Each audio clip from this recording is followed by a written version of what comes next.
What's up with it? It's your man Wasted Talent. I got next. UFC 273. Listen, man, we got Cassius Cam. We got picking fights time.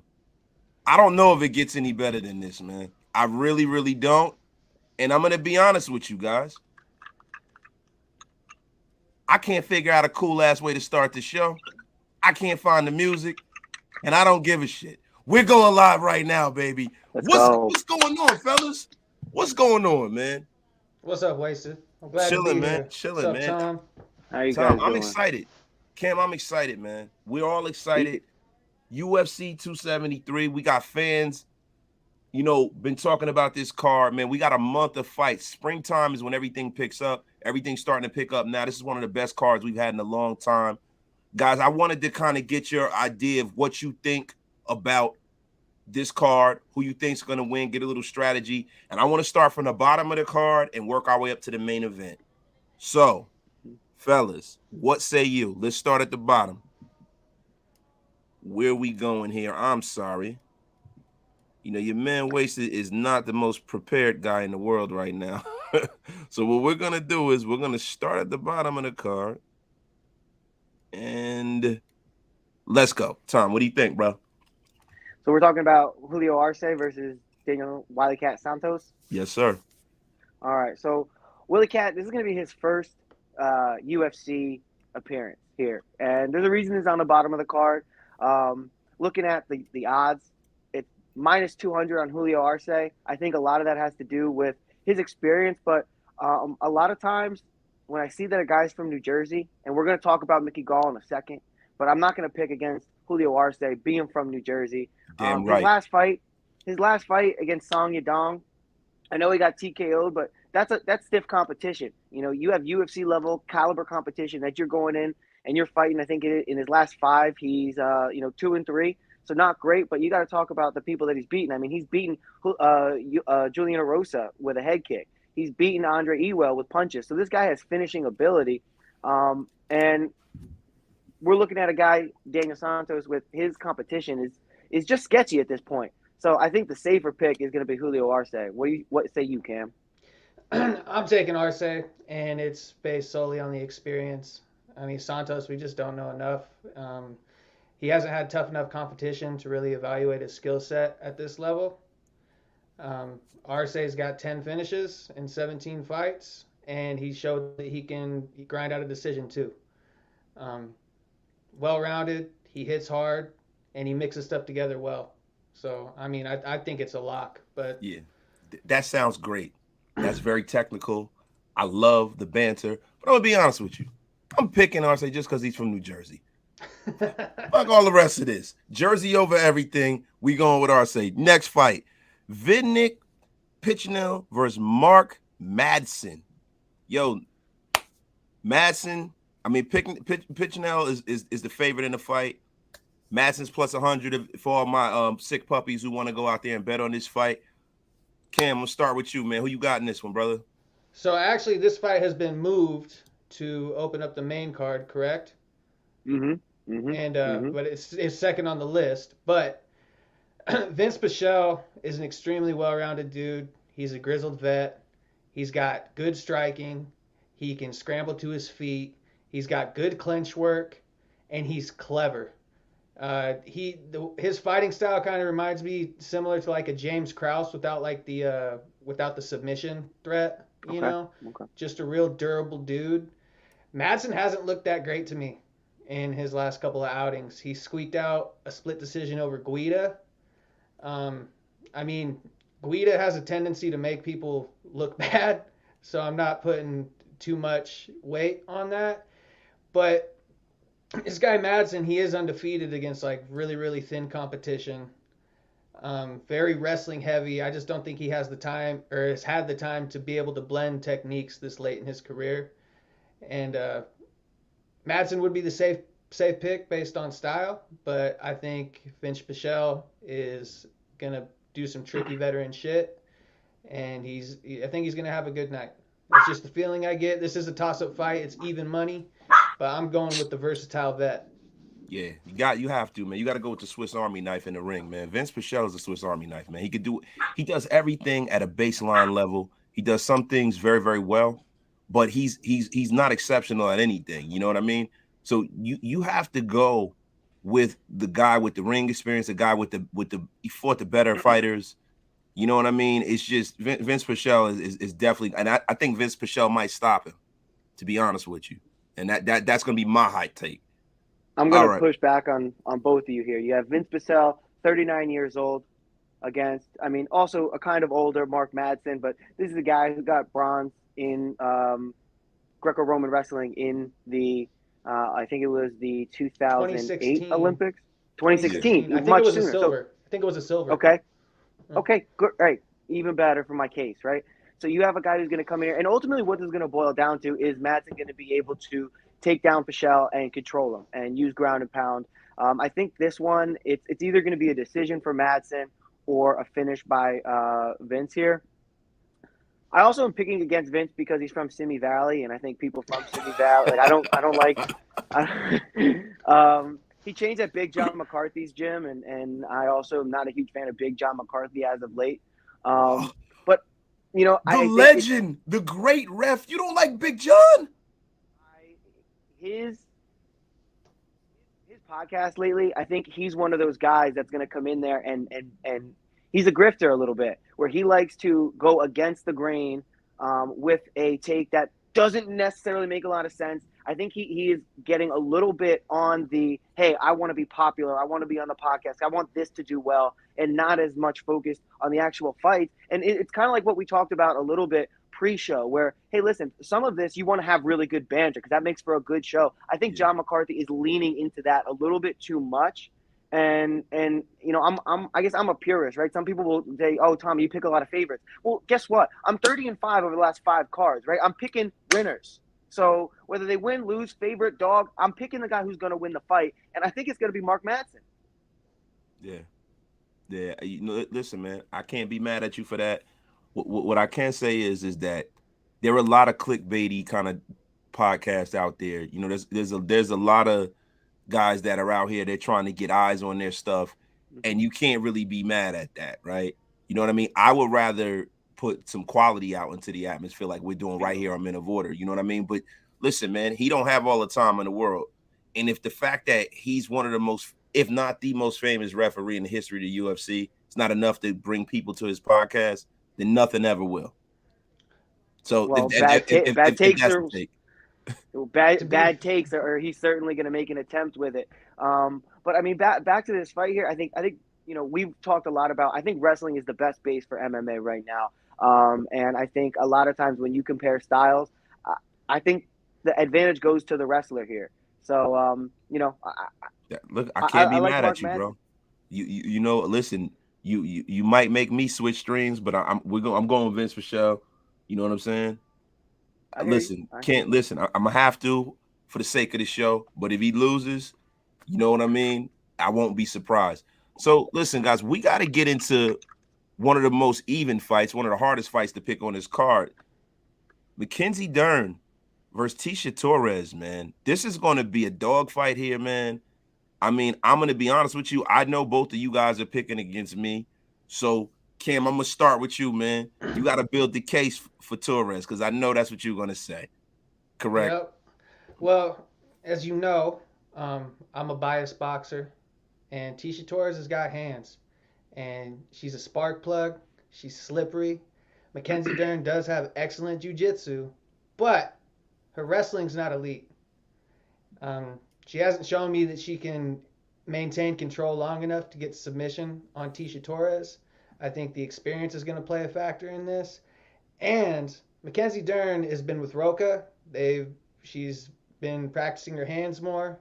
Sometimes you see BJJ people, once they start to develop some striking skills, they kind of get in their head a little bit, and then they'll try to sit in the pocket and throw. They're like, oh, look what I learned. I can punch now. And if she starts to do that, it's going to be a long fucking night for her. Tisha Torres is nasty in the pocket. She's got good head movement. And if the first couple rounds I see Mackenzie Dern maybe trying to strike with her, and then once she realizes that it doesn't work and she's kind of blew her wad, so to speak, If she can't maintain control with Tisha Torres on the ground, I think Tisha's going to pop up and touch her up. And I got Tisha Torres by a 29-28 decision, and I think Mackenzie Dern's going to get busted up. Yeah, that's a really good point. Now, I don't know if I'm going to expect Mackenzie Dern to come out there and start striking. I mean, at the press conferences, she was there and she was talking about, oh, what are you going to do when I take you down? Tisha goes, oh, well, I'm just going to get back up. Oh, what are you going to do when I start choking you out? Well, you won't do it. I think Mackenzie Dern is going to try and get a couple submission attempts on Tisha Torres. But, like what we were talking about before with Mark Madsen, I think wrestling beats jiu-jitsu. And jiu-jitsu was developed in part by the Gracies, or when the Gracies were developing their form of jiu-jitsu, which a lot of people know today. Their idea was for jiu-jitsu where a smaller, more skilled guy can beat a bigger, unskilled guy, or girl in this case. And I think when you have someone who is stronger and well skilled and has a really good wrestling base, I think that's a really tough task to ask of a jiu-jitsu specialist with very little to offer on the feet. When you have Tisha Torres with that wrestling base, I think she's going to be able to handle herself to not lose control positions as much. I think she's going to be able to escape some of the things that Mackenzie tries to do to her. And then finally, I think it's going to end up being on the feet. And it's really not. You really can't compare. Yeah, these no, two there's fighters there's no Yeah, competition, bro. Tisha's going to piece her up, and that's just the point of it. I don't think we're going to see, a knockout or a finish here. I mean, Tisha did finish Sam Hughes, but that was more of a doctor stoppage really than anything. And you go back through her last five, they're all decisions. So she definitely has the ability to hang in there and fight with the best. I mean, she had lost a decision to Zhang Wei Li, which, I mean, hey, that is someone who is at the top of the division despite her loss to Rose. So yeah, I like Tisha Torres a lot in this fight, but anything can happen. It's Yeah. MMA, and that's why it's so interesting. And there is always the possibility that Mackenzie Dern catches Tisha Torres, doing the wrong thing, lackadaisical on the ground, and then boom, submission, and it's over. But I don't think that's the more likely opportunity or likely outcome. All right, listen, I'm going to tell you why you were both wrong. Because Dern has won her last, I think she's won 6 of her last 8 fights. She came off of a close loss and a close decision in October to Marina Rodriguez. Dern is averaging, 50% takedown accuracy. You know what I mean? And Dern is also coming off of a fight where she landed 80 total strikes. And, she ate 148 strikes, which isn't a good for my case. but she's a dog. She's a grinder. You know what I mean? She's also a black belt in Brazilian Jiu-Jitsu. You know what I mean? And she has the more decorated submission background. And, the way that she fights, she can dictate the pace of the fight and kind of, paint a canvas with that. I think what she's going to do, like she said in the press conference, is keep Torres off her feet, and she's going to get her to submit. I really believe that. I believe that with her Brazilian Jiu-Jitsu background, even though wrestling normally wins, she's very, very good at submissions. And I think she's going to get a hold of that arm, and she's going to make her tap. So when it happens, I want my props. Thank you. I think if you do see a submission, it will be early. I think the longer this goes, the longer in the tooth, the better it sways to Tisha Torres. But see, with once Torres, they get slippery, once she's slippery as it is, once they start sweating, once they get slippery, I think if she can secure a submission, it's going to be early. I'm not going to be surprised if she gets one in the first round, but the longer it goes, the better it is for Tisha, in my opinion. Bro, but Torres has split her last 8 fights. Against who? Well, shit, she had a win over Angela Hill. That's the last one I remember. I got to look at all of her fights and stuff like that. She went over Angela Hill. She had the doctor stoppage with Sam Hughes. She had her unanimous decision over Brianna Fortino. And then, before that, she had her 2 losses. Marina Rodriguez, she lost to, Zhang Wei Li, like we said. Those are top-level competition. I mean, Zhang Wei Li is a beast. That's top-level competition, and both of these women both lost to Marina Rodriguez. So, I mean, MMA math, this person beat this person, so therefore this is going to happen. That's not a good way to pick fights. Nah, styles make fights.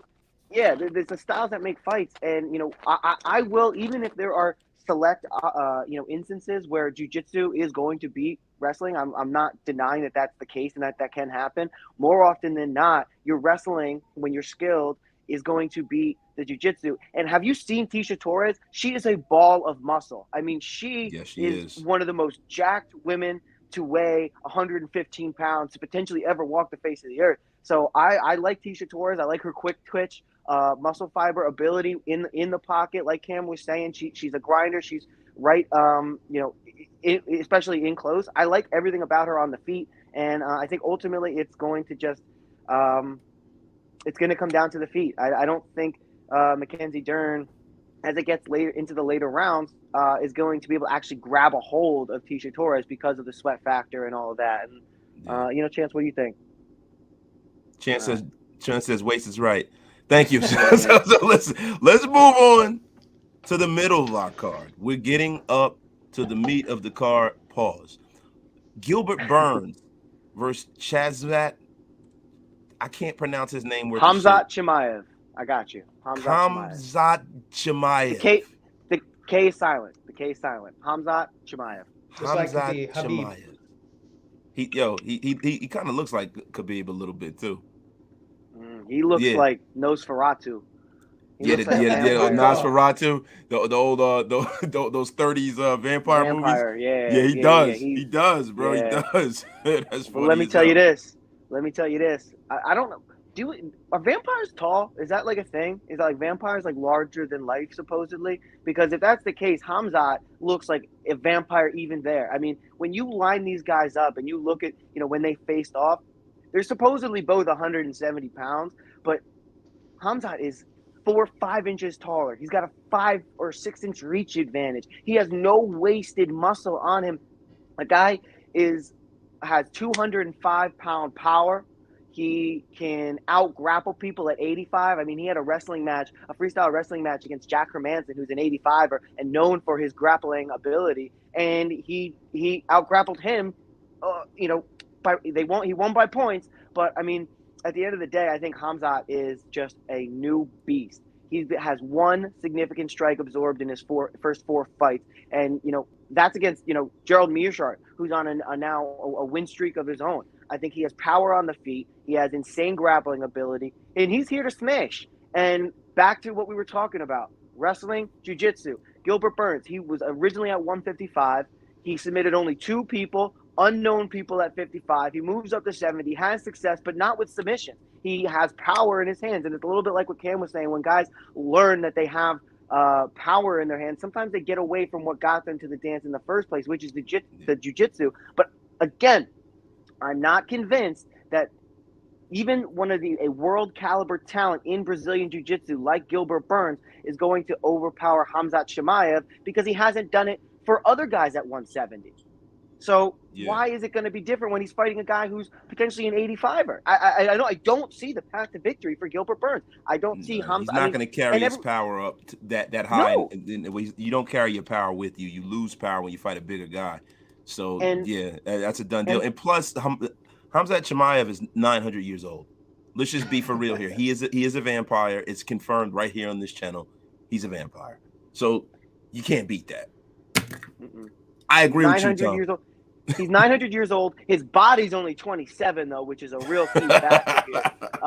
It's young. In this guy, if you've heard about his upbringing, he is like the Russian version of Francis Ngannou.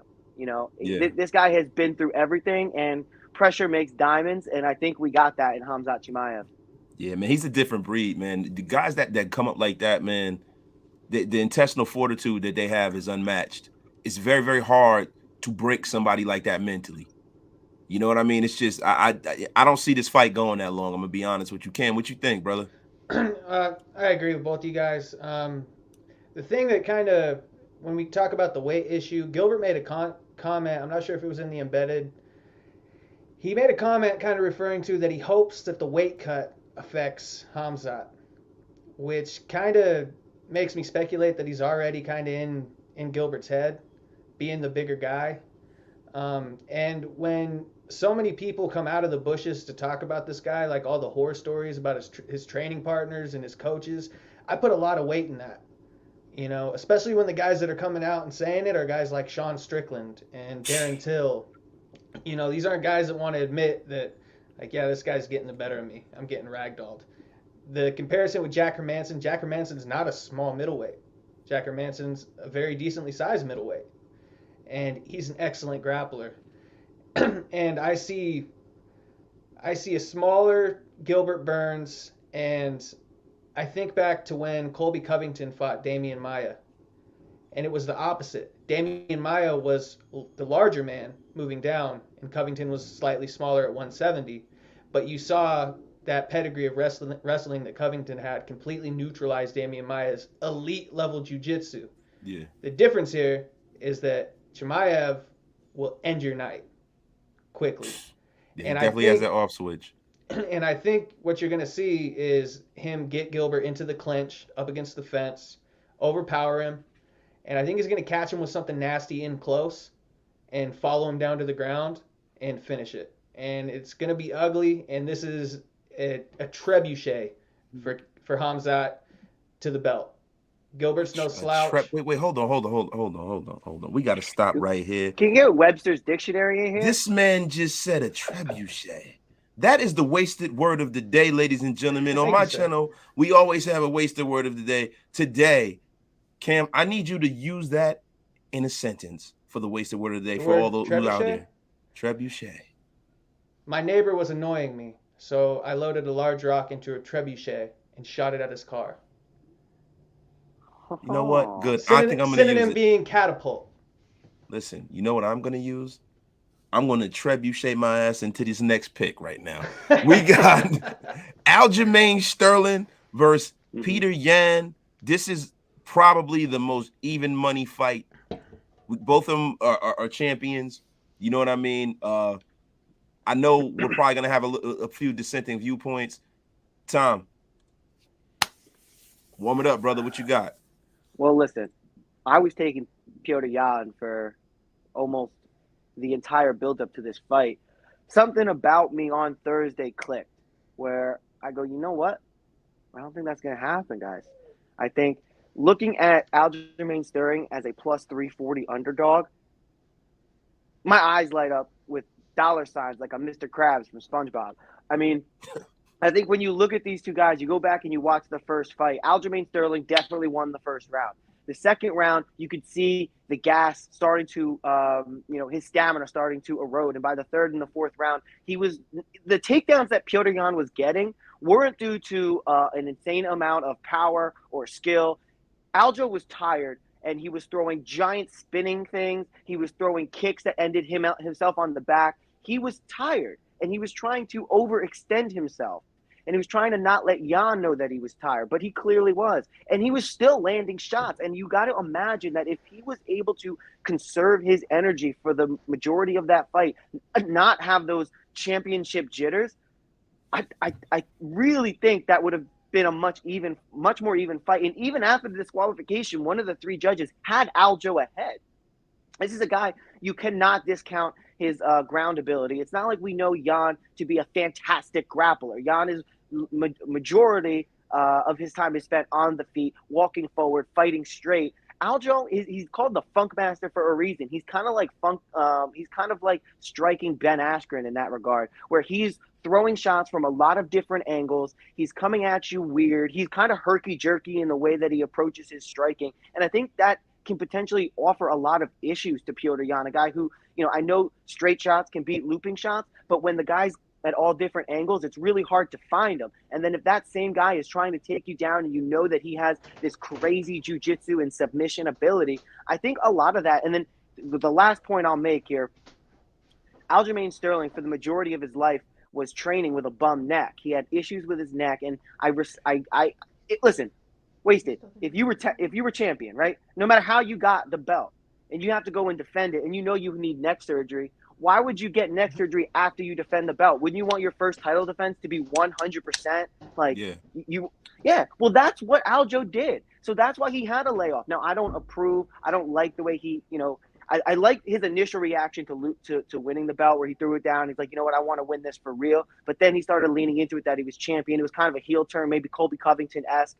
But at the end of the day, I do think we need to stop discounting Aljo and his skills. I think he has all of the ability to be able to get this done. He was giving Petr Yan all he could handle in the first round and a half. All he has to do is I think he's had a much better cardio camp because of the neck situation. So I think he's feeling at the best he ever did. And God damn it, when I saw him weigh in, they said 134 and a half. He looked down. You could see he was getting a little emotional. He goes, I'm back. I'm back. And I felt it. Like, I felt the emotion.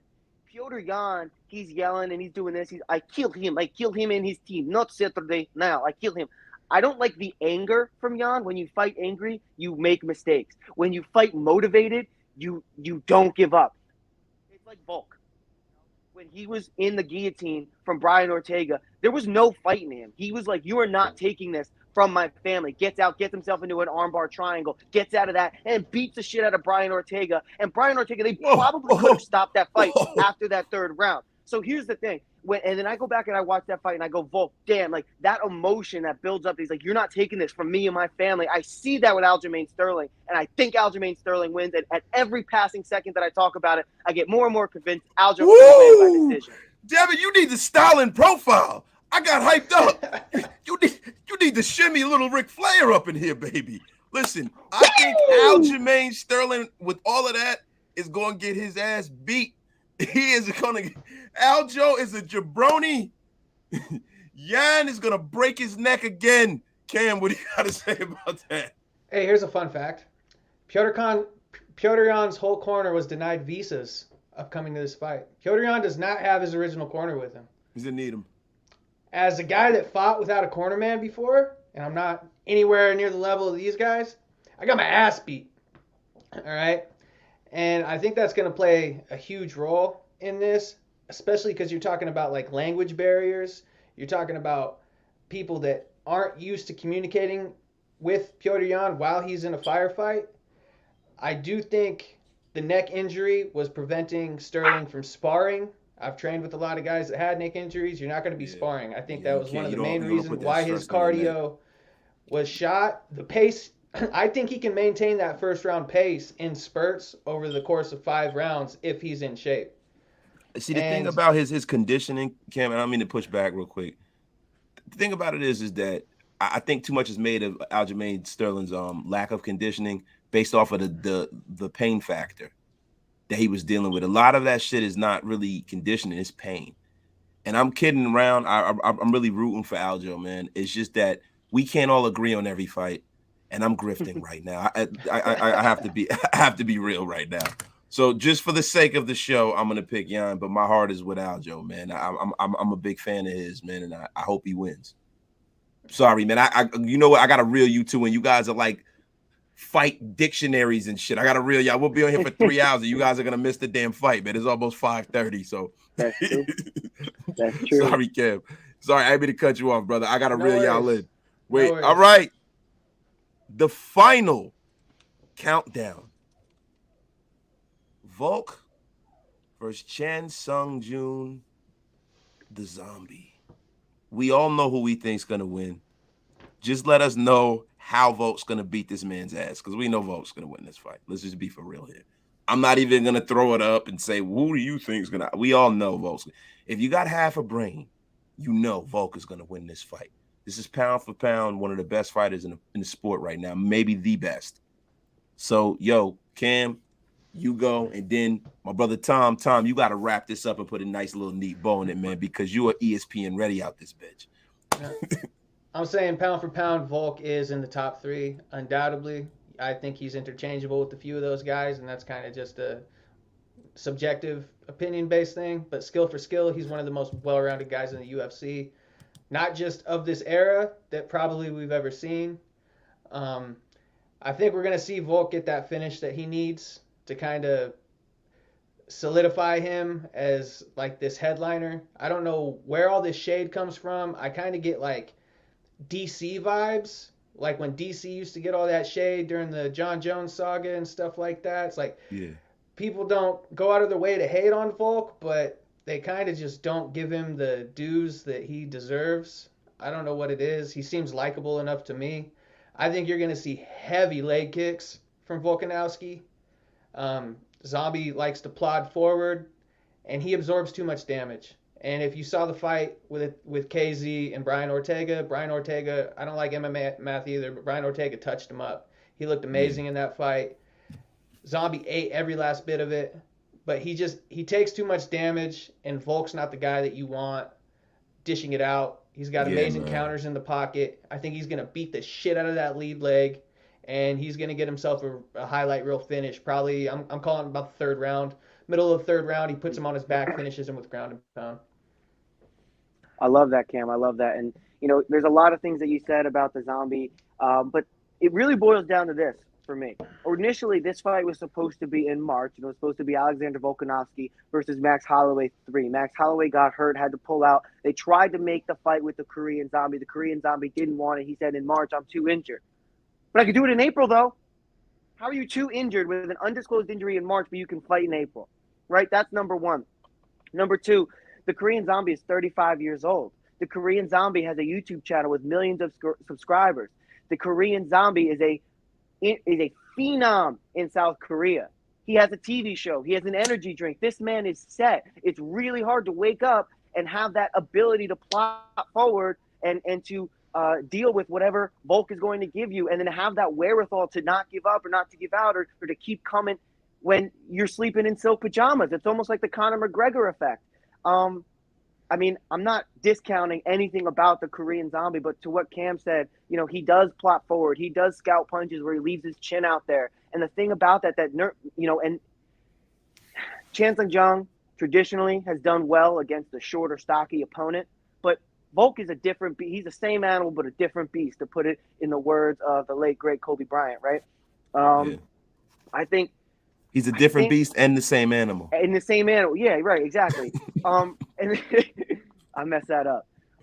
Either way, when you're plotting forward and you're against that shorter opponent and you're the taller guy, you do have to drop your hands down a little bit to see where those punches are coming from Volkanovski. And I think that's ultimately going to be the problem here, because Volkanovski hits really hard. He has been, the Zombie has been touched up by Brian Ortega in their fight. And that was Brian Ortega's first fight back, after a decently long layoff. And he was getting touched up there. And that was probably the best performance we've seen by Brian Ortega thus far. So I really like Volk. I don't think Volk has an ounce of quit in him. He has negative quit. And the reason that he's not more popular is just because he's not doing anything that's controversial, that's going to get headlines, that's going to get clicks. I mean, he likes to cook and give people, grill tips for his Traeger. Like, that is so unproblematic that it's not going to get, no one's going to be, people are interested, right? But for all the right reasons. Unfortunately, for the wrong reasons is what really drives popularity. Yeah, think man. John Jones. Negativity drives everything. Look, Volk to me is like that sweater that you get on Christmas every year. It's very, very useful. It's warm, it's cozy, but it doesn't move the needle. That's how Volk is. His personality is very, very even-keeled. He's a good guy. He's a good dude. And he's not out there, talking about people's children and calling the police on them after the person comes and beats that ass. So, we're not going to get into that. But I would love to get into that with you. Yeah, I know. We're going to get into that on another show. But listen, when it comes to this, I do not like my fighters to be more celebrity than fighter. The Korean Zombie at this point in his career is more of a YouTuber than a fighter at this point. And that's the reason why this is going to get ugly. He is going to get his ass beat. He's going to get his ass beat like Rodney King.